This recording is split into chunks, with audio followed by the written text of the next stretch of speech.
हमारे logic circuit simulation में हम लोग सीखने वाले हैं how to make a AND gate using a NAND gate. तो अगेन एक यूनिवर्सल गेट की फॉर्मेशन है। तो सबसे पहले अगर आप गेट बना रहे हैं तो आपको पता होना चाहिए कि किस पर्टिकुलर गेट का ट्रूथ टेबल कैसा होता है। तो जैसे कि आप देख सकते हैं जो हमारा लॉजिक सर्किट सिम है उसमें एक फैसिलिटी है, अगर आप चाहे तो कोई भी गेट को स्टडी कर सकते हैं। तो जैसे आज मैंने कहा हमें एंड गेट बनाना है तो आपको सबसे पहले एंड गेट का ट्रूथ टेबल पता होना चाहिए। तो आप देख सकते हैं हमारे जो एंड गेट का ट्रूथ टेबल है इसमें दो इनपुट होते हैं और उसका एक आउटपुट होता है। तो अगर आप ध्यान से नोटिस करेंगे जो हमारा इनपुट है 1 1 उसी के लिए ही हमारा आउटपुट 1 आता है, आउटपुट में हाई आउटपुट आता है। तो इसी चीज को हमें डेवलप करना है with the help of using NAND gates. अब अगर आप नैंड गेट से इसे डेवलप करते हैं तो इसके लिए हमें एक नया प्रोजेक्ट लेना है। सबसे पहले मैं एक नया प्रोजेक्ट सिलेक्ट कर लूंगी। अब यहाँ पे अगर मुझे नैंड गेट से एंड गेट बनाना है इसके लिए मुझे स्पेसिफिकली 2 नैंड गेट लगेंगे। तो यहाँ पे मैं सबसे पहले नैंड गेट सिलेक्ट कर लूंगी। यहाँ पे जो मेरा रेड आइकन है जिसमें एलिमेंट्स है उसे क्लिक कर लूंगी। यहाँ से मुझे 2 नैंड गेट 2 बार क्लिक कर लेना है। इसी के साथ जैसे कि आपने देखा अगर हमें एंड गेट में इनपुट 2 देने थे तो इस पर्टिकुलर फॉर्मेशन में भी 2 इनपुट लगेंगे। तो इनपुट के लिए मैं 2 स्विचेस ले लूंगी। आउटपुट के लिए यहाँ पे मैं एक लाइट ले लूंगी और कनेक्शन के लिए मुझे कुछ नोड्स लगेंगे। तो यहाँ पे मैं रैंडमली 4 या 5 नोड सिलेक्ट कर लेती हूँ। तो जैसे कि आप देख सकते हैं अब मेरे सारे एलिमेंट्स डन हो चुके हैं। तो यहाँ पे मैं अब अपनी स्क्रीन पे आ जाऊंगी। अब इन सारे एलिमेंट्स को मुझे अरेंज कर देना है अगेन।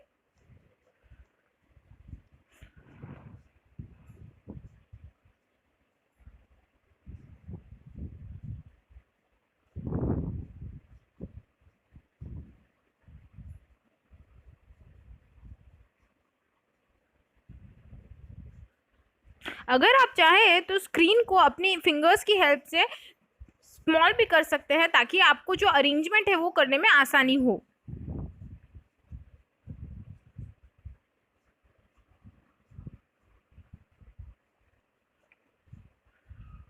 तो जैसे कि आप देख सकते हैं मेरा जो अरेंजमेंट है वो कंप्लीट हो चुका है, सिंगल मोड के अंदर मैंने किया है। अब मुझे अगर इन्हें कनेक्शन में लाना है तो मैं कनेक्शन को क्लिक कर दूंगी।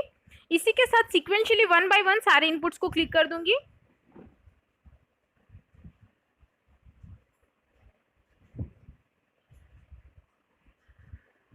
तो अब हमें देखना है जैसे कि हमारी जो सर्किट है वो तैयार हो चुकी है और फॉर्चुनेटली यहाँ पे मुझे एक भी नोड की ज़रूरत नहीं पड़ी है। तो यहाँ पे अगर मुझे इन नोड्स को डिलीट करना है तो मुझे क्या करना है, अगर आप ऊपर की स्वाइप करेंगे अपनी जो विंडो है टूल बार की उसे, तो आप वहाँ पे एक देख सकते हैं डिलीट का ऑप्शन है। तो अगर मैं इसे सिलेक्ट करूँ और डिलीट प्रेस करूँ तो ये आराम से डिलीट हो जाएगा।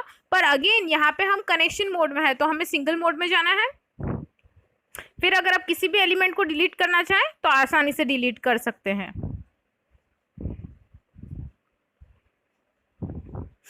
अब अगर आप देख रहे होंगे तो ये अरेंजमेंट जो है वो थोड़ा सा अच्छा नहीं दिख रहा है। तो इसे हमें अगर अच्छे से एडजस्ट करना है दैट इज ऑल्सो पॉसिबल। तो अगेन हमें सिंगल मोड में रहना है।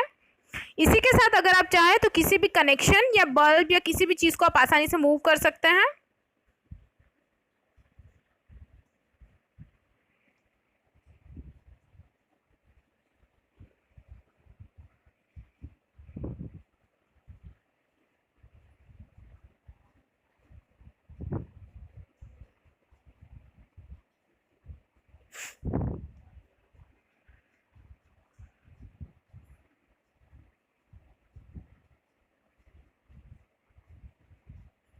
तो अब अगर हमें सर्किट रन करके देखनी है, जैसे मैंने कहा था हमारे जो इनपुट है वहाँ पे 2 इनपुट में सिर्फ एक ही कनेक्शन पे आउटपुट आता है। तो सबसे पहले हम 0 0 से ट्राई करेंगे, यानी स्विच बंद है।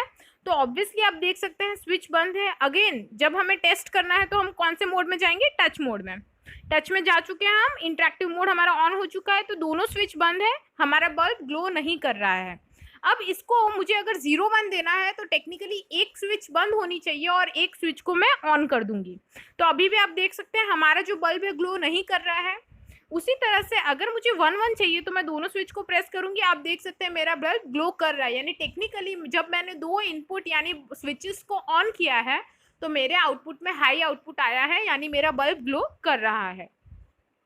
तो इसी तरह से आप अगेन दूसरी सर्किट्स भी डेवलप कर सकते हैं। अगर आपको हमारा वीडियो अच्छा लगा हो तो इसे लाइक करना, शेयर करना और कमेंट करना बिल्कुल भी ना भूलें। Thank you.